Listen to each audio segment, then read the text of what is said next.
નમસ્કાર વિદ્યાર્થી મિત્રો, જ્ઞાન વિદ્યાપીઠમાં તમારું હાર્દિક સ્વાગત છે. હું છું તમારા ગણિત વિષયનો શિક્ષક મયુર સર.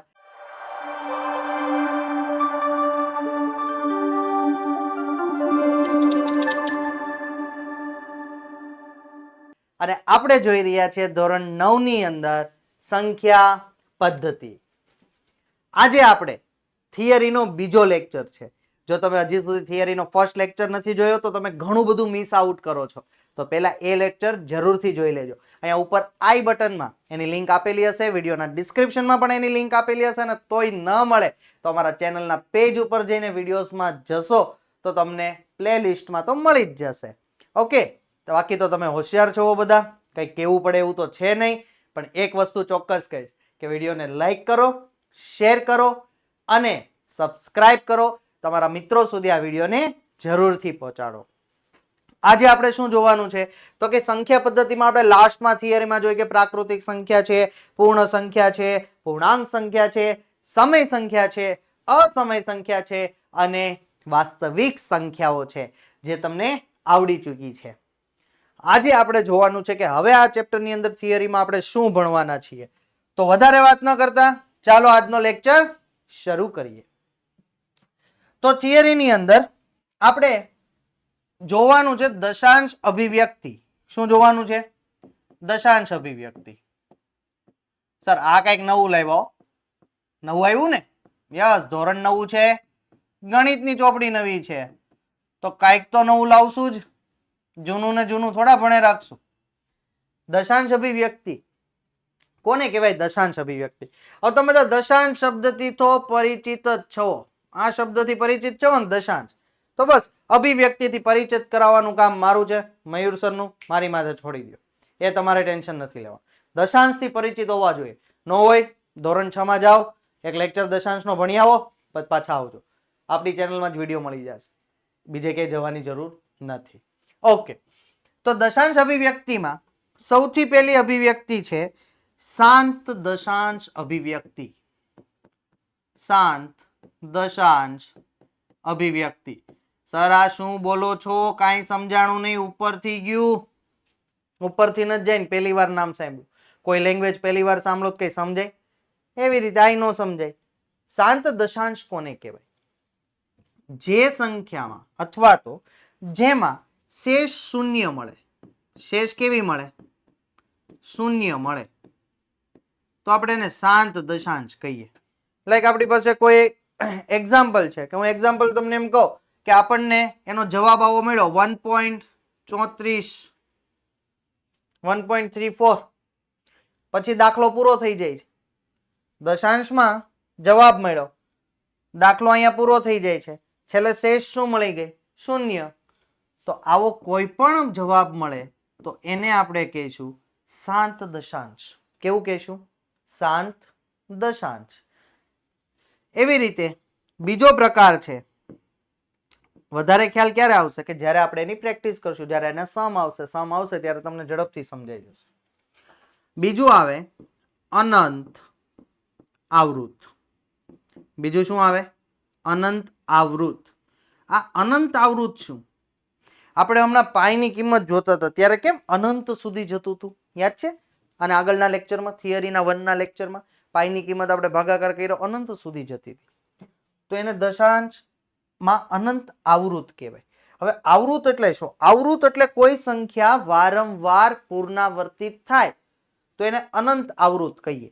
ઉદાહરણ તરીકે અહીંયા હું તમને કહું, રફકામમાં ચાલો કરીએ કે 10/3 આપ્યો, આવી એક સંખ્યા આપી અને આને આપણને ભાગાકાર કરીને દશાંશમાં ફેરવવી છે. ચાલો ભાગાકાર કરીએ. 3 તેરી 9, કેટલા વધ્યા? 1. 0 મૂકીએ તો અહીંયા પોઈન્ટ આવે. ફરીથી 3 તેરી 9, 1, 0 મૂકો. 3 તેરી 9. આ કોઈ દી પૂરું થાય? આ થોડું સર કોઈ દી પૂરું થાય? આ તો અનંત સુધી ચાલે. તો અનંત દશાંશમાં અનંત, પણ અહીંયા એકની એક સંખ્યા વારંવાર પુનરાવર્તિત થાય છે, 3 3 3 3 3, તો એને કહેવાય અનંત આવૃત. એને શું કહેવાય? અનંત આવૃત. તો અહીં લખીએ દશાંશમાં કોઈ સંખ્યા વારંવાર શું થતી હોય? પુનરાવર્તિત થતી હોય. હવે એવું જરૂરી નથી કે 3 જ થાય. સમજો કે કોઈ સંખ્યામાં 3.27 છે. હવે 27 અનંત સુધી રિપીટ થાય છે.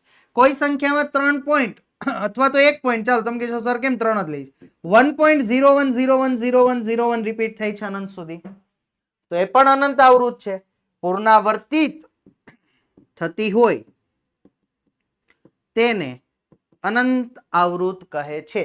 ઉદાહરણ તરીકે 3.33 અને એ અનંત સુધી જાય, 1.27 અનંત સુધી જાય, પણ આ અંકો છે એ વારંવાર પુનરાવર્તિત થાય છે, એટલા માટે આપણે એને શું કહીએ છીએ? અનંત આવૃત. સમજાણું? ચાલો નેક્સ્ટ. એમાં છેલ્લો અને ત્રીજો પ્રકાર. ત્રીજો પ્રકાર છે અનંત અનાવૃત. શું છે? અનંત અનાવૃત. ચાલો, અનંત છે એટલે તમને ખબર પડી ગઈ છે કે દશાંશમાં અનંત સુધી જતું હશે, પણ અનાવૃત છે.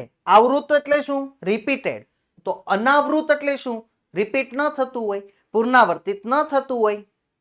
લાઈક આપણે પાઈની કિંમત જોઈએ તો પાઈની કિંમત આપણે મેં થંબનેલમાં પણ રાખી છે. જો બતાવું પાછું તમને. જો પંછી પાછું આવ્યું. જો એ મેં થંબનેલમાં પાઈની કિંમત રાખી 3.14 15 92 65 35 સર્કલ આખું અહીંયા સુધી છે ને. આમાં જો 14 પછી 15 આવ્યા, 15 પછી 92 પછી 65 35 89 89 પછી 32 38 46 26 43 38 રિપીટ જ નથી થતું કાંઈ. આ તો નવી નવી સંખ્યાઓ જ મળતી જાય, નવી નવી સંખ્યાઓ જ મળતી જાય. જેટલું કરશો એટલું અનંત સુધી આવી સંખ્યાઓ મળશે. આ કોઈ દી ખતમ નહીં થાય. યસ. તો આવી સંખ્યાઓને આપણે કહીએ છીએ, આવી સંખ્યાઓને આપણે કહીએ છીએ અનંત આવૃત. ઓકે, ક્યાં લખવાનું હતું? અહીંયા. ઓકે, દશાંશમાં અનંત સુધી જતી સંખ્યા પુનરાવર્તિત થતી નથી તેને અનંત અનાવૃત કહે છે.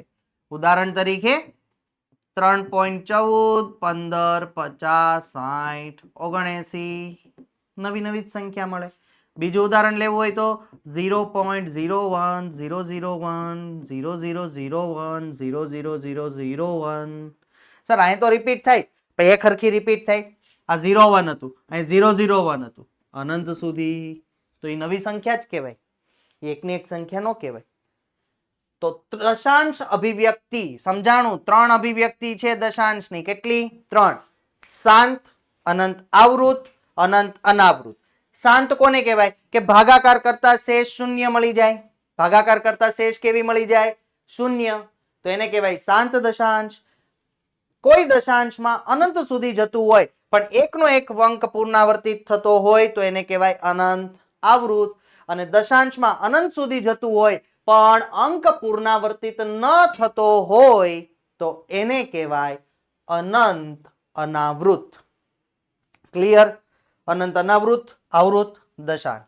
ન ખબર પડે કોમેન્ટ કરજો. તમારા કોમેન્ટનો તમને અમે અવશ્ય જવાબ આપીશું. કોમેન્ટ કરી દેવાની સર અહીં ન ખબર પડી. એવું હોય તો વોટ્સઅપમાં પણ અમારી સાથે જોડાઈ શકો છો. આ વિડીયોના ડિસ્ક્રિપ્શનમાં વોટ્સઅપની લિંક છે, ક્લિક કરો, વોટ્સઅપમાં જોડાઓ, વોટ્સઅપમાં પ્રશ્ન પૂછો, એમાંય તમને મળી જશે. એટલે મૂંઝાવાની જરૂર નથી કે સર તમે ભણાવો છો પણ અમને કંઈ ક્વેરી હોય તો વોટ્સઅપમાં જોડાઓ, કોમેન્ટ કરો.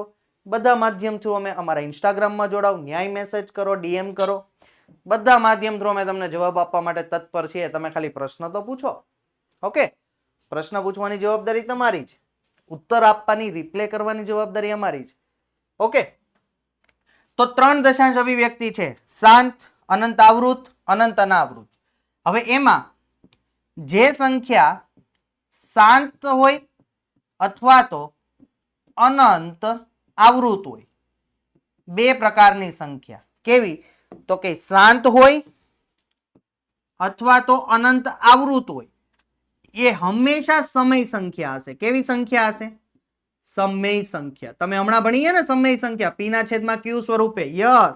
તો જે શાંત હશે અને અનંત આવૃત હશે એને p ના છેદમાં q સ્વરૂપે દર્શાવી શકાશે.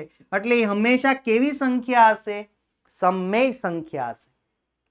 પરંતુ જે સંખ્યા અનંત અનાવૃત હશે, અનાવૃત એટલે કે અનંત સુધી જતી હશે પણ પુનરાવર્તિત થતી નહીં હોય, તો એવી સંખ્યા હંમેશા અસમય સંખ્યા હશે. કેવી સંખ્યા હશે? અસમય સંખ્યા. એટલે તમે કહી શકો કે દરેક અસમય સંખ્યા અનંત આવૃત હશે અને સમય સંખ્યા શાંતે હોઈ શકે, અનંત આવૃતે હોઈ શકે.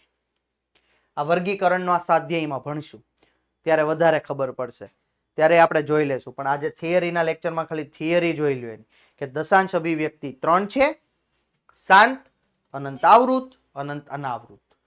શાંત અને અનંત આવૃત હશે તો સમય સંખ્યા, અનાવૃત હશે તો અસમય સંખ્યા. સમજાણું? ચાલો નેક્સ્ટ જઈએ. પૂરી થિયરી નહીં, હજી ચાલુ છે. હવે થિયરીમાં શું જોવાનું છે? હવે થિયરીમાં હું તમને એક પ્રમેય રિવિઝન કરાવું છું.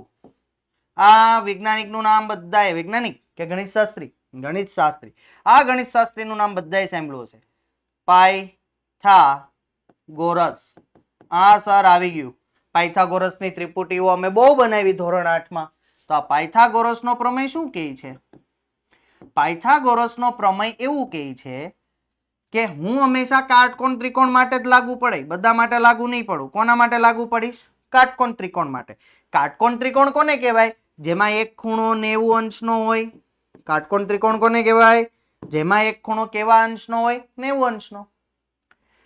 90 અંશની સામેની બાજુ હોય ને એને કર્ણ કહેવાય. 90 અંશની સામેની બાજુ એને શું કહેવાય? કર્ણ. આને નામ આપી દઈએ A, B, C. હવે આનું સૂત્ર શું હતું? તો કે પાયથાગોરસનું સૂત્ર છે કર્ણનો વર્ગ બરાબર બે બાજુઓના વર્ગનો સરવાળો. કર્ણનો વર્ગ બરાબર બે બાજુઓના વર્ગનો સરવાળો. ચાલો એના આ ત્રિકોણ માટે લાગુ પાડી. ચાલો કર્ણ કોણ છે? BC. તો BC નો વર્ગ બરાબર કઈ બે બાજુ વધી? AB. અને બીજી કઈ બાજુ વધી? AC ના વર્ગનો સરવાળો. આ મળી ગયું પાયથાગોરસનું સૂત્ર. આનો પણ આપણે ઉપયોગ કરશું, એટલે યાદ રાખવા માટે મેં આ થિયરીમાં લઈ લીધું છે. તે પાયથાગોરસનો પ્રમેય આમાં આવશે. કર્ણનો વર્ગ બરાબર બે બાજુઓના વર્ગનો સરવાળો. BC square is equal to AC square plus AB square. 90 નો ખૂણો એની સામેની બાજુને હંમેશા કર્ણ કહેવાશે ને એ જ મોટામાં મોટી બાજુ હશે. ચાલો એના પછી આ ચેપ્ટરની અંદર કઈ થિયરી જોશું? તો એના પછી આપણે આ ચેપ્ટરની અંદર નિત્યસમ જોશું. લ્યો અડધાના મોતિયા મરી ગયા. સાહેબ આ પાછું ક્યાં આવ્યું નિત્યસમ? ભાઈ હજી તો ઘણું આવશે. યાદ નહોતું રહેતું ને ત્યારે નિત્યસમ. ચાલો કોને યાદ છે બધા નિત્યસમ? કોમેન્ટ કરીને જણાવો ઝડપથી. હું લખું એ પેલા કોમેન્ટમાં લખી દો. કોને યાદ છે બધા નિત્યસમ? ચાલો પેલું નિત્યસમ કંઈક આવું હતું. A પ્લસ બી આખા કાઉન્સનો વર્ગ બરાબર શું થતું હતું? આ કાઉન્સને ખોલીએ તો કે A નો વર્ગ પ્લસ 2AB પ્લસ B નો વર્ગ. બીજું નિત્યસમ. બીજું નિત્યસમ કંઈક આવું હતું કે A માઇનસ બી આખા કાઉન્સનો વર્ગ, વચ્ચે માઇનસ છે તો શું કરવાનું? તો કે A નો વર્ગ માઇનસ 2AB પ્લસ B નો વર્ગ. ત્રીજું નિત્યસમ શું હતું? તો કે ત્રીજું નિત્યસમ કંઈક આવું હતું. દેખાય છે ને આ કલર? ઓકે. કે બે કાઉન્સ સરખા છે પણ એકવાર બેની વચ્ચે પ્લસ આવ્યું છે અને એકવાર બેની વચ્ચે માઇનસ આવ્યું છે. બે સરખા જ છે, આમાં A ને B છે, આમાં A ને B છે, પણ એકવાર પ્લસ ને એકવાર માઇનસ. તો શું કરવાનું? તો પેલું આપ્યું હોય એનો વર્ગ માઇનસ બીજું જે B આપ્યું છે એનો વર્ગ, એટલે કે A નો વર્ગ માઇનસ B નો વર્ગ. અને ચોથું યસ ચોથું નિત્યસમ કંઈક આ રીતનું જો A plus B x plus y. આનું કેવી રીતે કરવાનું? તો કે જો દ્વિપદીનો દ્વિપદી સાથેનો ગુણાકાર યાદ હોય તો કે પેલા એને છે ને x ને આપો, y ને આપો, પછી b ને x ને આપો, y ને આપો. ચાલો પેલા ax plus ay plus bx plus by. આ ચારે ચાર નિત્ય સમનો આપણા ચેપ્ટરમાં ફરીથી ઉપયોગ કરવાનો છે, એટલે યાદ કરી લેજો. આના સિવાય આ ચેપ્ટરમાં આપણે શું થિયરી આવશે? તો આના સિવાય હજી એક થિયરી આવશે અને એ લાસ્ટ છે, અને તમારા બધાને મજા આવે એવી છે. ઘાતાંકના નિયમો. ઘાત અને ઘાતાંક વાળું ચેપ્ટર આવ્યું હતું. યસ સર, બહુ મજા આવતી ચેપ્ટરમાં તો. યસ, ઈ જ છે. શું હતું કે સમજો કે કોઈ સંખ્યામાં ઘાતની પણ ઘાત આપેલી છે તો શું કરવાનું? તો ઘાતની પણ ઘાતનો ગુણાકાર થાય એવું આપણે કહેતા ને. ઘાતની પણ ઘાતનો શું થાય? ગુણાકાર થાય. પછી એવું આપતું કે આધાર સરખો છે, ઘાત અલગ છે, આધાર સરખો છે, પણ વચ્ચે નિશાની ગુણાકારની છે. થોડીક આપણી નિશાની બગડી ગઈ છે, આપણે એને ભૂસી નાખીએ અને નવી નિશાની લખી નાખીએ, ગુણાકાર. સર તમે નિશાની લખીને ત્યાં તમે કોમેન્ટમાં જવાબ લખી નાખો. વેરી ગુડ બેટા. એની તો ઘાતનો સરવાળો થાય. વચ્ચે ગુણાકાર હોય તો ઘાતનો શું થાય? સરવાળો થાય. પછી વચ્ચે ભાગાકાર આપેલું હોય તો ઘાતની શું થાય? બાદબાકી. ઓકે, આવડે જ છે. એકદમ ઈઝી ચેપ્ટર હતું આ. પછી કોઈની 0 ઘાત આપી હોય તો આમાં ઘણા કન્ફ્યુઝ થઈ જાય છે. કોઈની 0 ઘાત આપી હોય તો 0 કરનાર નહીં. કોઈની પણ 0 ઘાત એટલે 1. તમે કહેશો સર એવું કેવી રીતે? કોઈની 0 ઘાત તો એવું કેમ? અમને તો 8માં ગોખાવી નાખ્યું હતું 0 ઘાત એટલે 1 ગોખી નાખો. પણ અમે તમને એવું લાગે છે કે અમે તમને પૂછીએ ને તો તમે જવાબ આપી શકો. યસ, હું આપી શકું. સમજો કે અહીંયા 2 ની 2 ઘાત છે, છેદમાં 2 ની 2 ઘાત છે. ઓકે, 2 ની 2 ઘાત છે, 2 ની 2 ઘાત. એટલે હું આવી રીતે લખું 2 ગુણ્યા 2 છેદમાં 2 ગુણ્યા 2, 2 નો વર્ગ 2 નો વર્ગ. બધું ઉડી ગયું. બધું ઉડી ગયું તો આપણે 0 લખીએ કે 1 લખીએ? અંશ અને છેદમાં બધું ઉડી જાય ત્યારે આપણે 0 લખીએ કે 1 લખીએ? સર 1 લખીએ. તો બધું ઉડી જાય ત્યારે 1 લખીએ. હવે આમાં આપણે ઘાતનો નિયમ વાપરો નિયમ. આપણે વચ્ચે ભાગાકાર, આધાર સરખો, ઘાતની બાદબાકી, 2 માંથી 2 જાય તો 0. બધું 0 થઈ ગયું તો કાંઈ ન વધે તો શું વધે? 1 વધે. એટલે આપણે 1 લખીએ. ઓકે, પછી આપણે ઘાતના નિયમોમાં હજી એક આવો કંઈક નિયમ ભણ્યા હતા. કેવો? તો કે એની છેદમાં બી અને એમ. તો કે આ એમ ઘાત છે ને બેયની છે. તમારે એને દેવી પડે, બી ને દેવી પડે, નકર ખોટું લાગી જાય કે મને નો દીધી, એને એકલાને દીધી. પણ આપણે એવું કરશું નહીં, આપણે બેયને દઈશું. પછી હજી એક આવો નિયમ કંઈક આવતો કે માઇનસ ઘાત હોય તો એને પ્લસ કરવી હોય તો ક્યાં મોકલવું પડે? છેદમાં. કોઈની માઇનસ ઘાત હોય એને પ્લસ કરવું હોય તો ક્યાં મોકલવું પડે? છેદમાં મોકલવું પડે. તો આ છે આપણી આ ચેપ્ટરની થિયરી. શું થિયરીમાં આવ્યું? સંખ્યાઓના પ્રકાર આવ્યા. 6 પ્રકારની સંખ્યાઓ કડકડાટ યાદ હોવી જોઈએ. પછી આજના લેક્ચરમાં આપણે શું જોયું? તો આજના લેક્ચરમાં આપણે થિયરીની અંદર જોયું તો ગ્લિટર થાય છે, હમણાં આવશે. ઓકે, દશાંશ અભિવ્યક્તિ 3 પ્રકારની: શાંત, અનંત આવૃત, અનંત અનાવૃત. ઓકે, એના પછી શું જોયું? પાયથાગોરસનો પ્રમેય લાગુ પડશે. પાયથાગોરસનો પ્રમેય પછી નિત્યસમ આવશે અને ઘાતના નિયમ. જો તમને એટલું આવડે તો આ ચેપ્ટર તમારી મુઠ્ઠીમાં છે.